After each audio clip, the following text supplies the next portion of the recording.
नमस्कार, आप देख रहे हैं बातें यूपी की। मैं आस्था हाजिर हूं दिन भर की बड़ी खबरों को लेकर।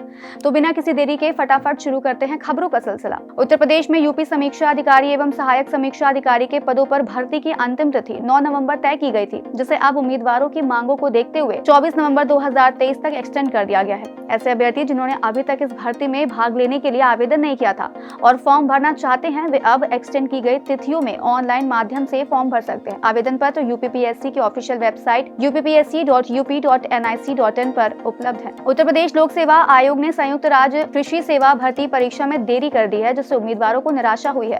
राज्य सरकार द्वारा आवश्यक संशोधनों को मंजूरी मिलने के बाद विज्ञापन जारी किया जाएगा। कृषि सेवाओं के लिए एक अलग विज्ञापन दिसंबर 2023 में जारी किया गया था, लेकिन तब से कोई और विज्ञापन जारी नहीं किया गया है। देरी के कारण भर्ती प्रक्रिया बाधित हुई और उम्मीदवारों को कठिनाइयों का सामना करना पड़ा। कृषि क्षेत्र के हजारों अभ्यर्थी पिछले 3 वर्षों से उत्तर प्रदेश लोक सेवा आयोग द्वारा संयुक्त राज्य कृषि सेवा भर्ती परीक्षा का धैर्यपूर्वक इंतजार कर रहे हैं, लेकिन कोई फायदा नहीं हुआ है। लखनऊ में बीजेपी के वरिष्ठ नेता व पूर्व मंत्री आशुतोष टंडन का निधन हो गया। लखनऊ के मेदांता अस्पताल में उन्होंने आखिरी सांस ली। बता दें कि पूर्व मंत्री व भाजपा विधायक आशुतोष टंडन मेदांता हॉस्पिटल में बीते 1 माह से भर्ती थे। उन्हें मेटास्टैटिक कैंसर की परेशानी थी। उनके निधन पर रक्षा मंत्री राजनाथ सिंह सहित यूपी के मुख्यमंत्री योगी आदित्यनाथ ने शोक व्यक्त किया है। सीएम योगी ने लिखा कि उत्तर प्रदेश के पूर्व मंत्री एवं लखनऊ पूर्व के विधायक आशुतोष टंडन के निधन से मुझे गहरा दुख हुआ है। उनका राजनीतिक जीवन लखनऊ वासियों की सेवा में समर्पित था। पार्टी को मजबूती देने में भी उनकी महत्वपूर्ण भूमिका रही है। अयोध्या में आयोजित भव्य दीपोत्सव से पूर्व रामनगरी में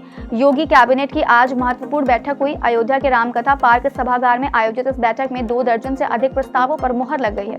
कैबिनेट बैठक से पहले मुख्यमंत्री योगी आदित्यनाथ ने अपने मंत्रिमंडल के साथ रामलला और हनुमानगढ़ी में बजरंगबली की आरती की। इसके बाद मुख्यमंत्री ने निर्माणाधीन राम मंदिर का भी जायजा लिया। आपको बता दें कि इससे पहले 2019 में कुंभ मेले के दौरान प्रयागराज में भी मंत्री परिषद की बैठक हुई थी। तब मंत्रिमंडल के सभी सदस्यों ने संगम में पुण्य स्नान भी किया था। इसके अलावा काशी में भी कैबिनेट की बैठक संपन्न हो चुकी है। अब कैबिनेट की बैठक के लिए अयोध्या को चुना गया था। थाईलैंड के बैंकॉक शहर में आयोजित एशियन डिफेंस एंड सिक्योरिटी प्रदर्शनी में TCL कंपनी के स्वदेशी रक्षा उत्पाद थाईलैंड सेना के अफसरों को पसंद आए हैं। इसमें भारतीय रक्षा मंत्रालय के PSU troop comforts limited company Kanpur द्वारा स्वदेशी सैन्य रक्षा उत्पादों को प्रदर्शित किया गया। थाईलैंड सेना के वरिष्ठ अधिकारियों ने स्वदेशी bullet resistant jacket, ballistic helmet, Himveer suit, ballistic resistant vest, boot, multipurpose, उच्च गुणवत्ता के दस्तानों सहित अन्य सैन्य रक्षा उत्पादों की खासियत, कीमतों को जाना और इन उत्पादों को थाईलैंड की सेना के लिए उपयुक्त बताते हुए जल्द निर्यात ऑर्डर देने के लिए आश्वस्त किया है।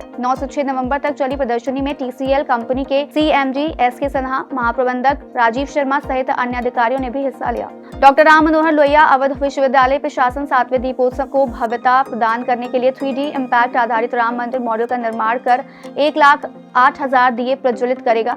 इसके लिए राम की पैड़ी के घाट नंबर 10 पर प्रभु श्री राम मंदिर के मॉडल को दिए से उकेरा जाएगा।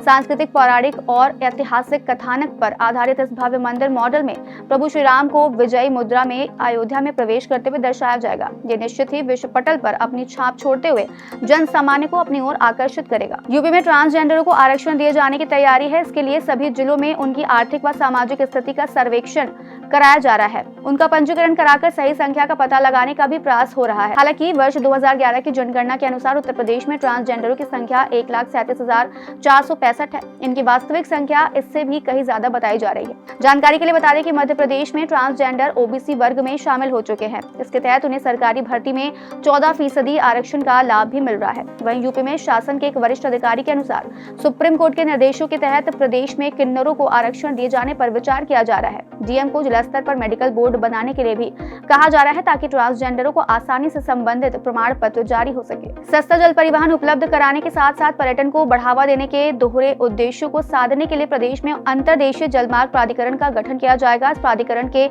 गठन के माध्यम से जल परिवहन, जल पर्यटन, पोत परिवहन और नौ संचालन के क्षेत्र में विकास, विनियम और पर्यावरणीय सुरक्षा को विकसित किया जाएगा। कैबिनेट की स्वीकृति के बाद उत्तर प्रदेश अंतर्देशीय जलमार्ग प्राधिकरण अधिनियम 2023 को विधानमंडल के दोनों सदनों में स्वीकृति के लिए पेश किया जाएगा। QS एशिया यूनिवर्सिटी रैंकिंग में भारत ने चीन को पीछे छोड़ दिया है। सूची में जहां इस बार भारत के 148 विश्वविद्यालय शामिल किए गए हैं, वहीं चीन के 133 और जापान के 96 विश्वविद्यालय हैं।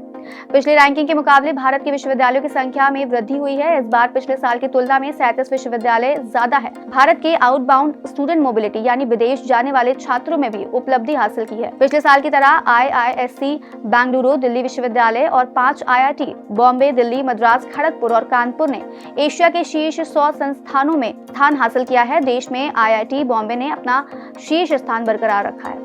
ड्रोन के उपयोग को बढ़ावा देने के साथ ही राज्य सरकार आंतरिक सुरक्षा को लेकर भी गंभीर है। ड्रोन को लेकर उपजी सुरक्षा की नई चुनौतियों से निपटने के लिए सरकार ने नीति निर्धारित की है। प्रदेश में अब बिना अनुमति के कोई ड्रोन उड़ान नहीं भर सकेगा। इसके साथ ही ड्रोन का पंजीकरण कराना भी अनिवार्य होगा।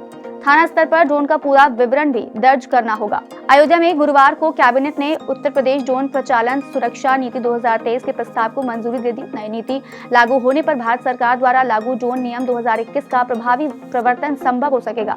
नीति के तहत प्रदेश में हर ड्रोन का पंजीकरण व UID लेना आवश्यक होगा। आज का यूपी में फिलहाल इतना ही। अपने शहर की बड़ी खबरों का अपडेट पाने के लिए बने रहिए मेरे साथ और देखते रहिए बातें यूपी की।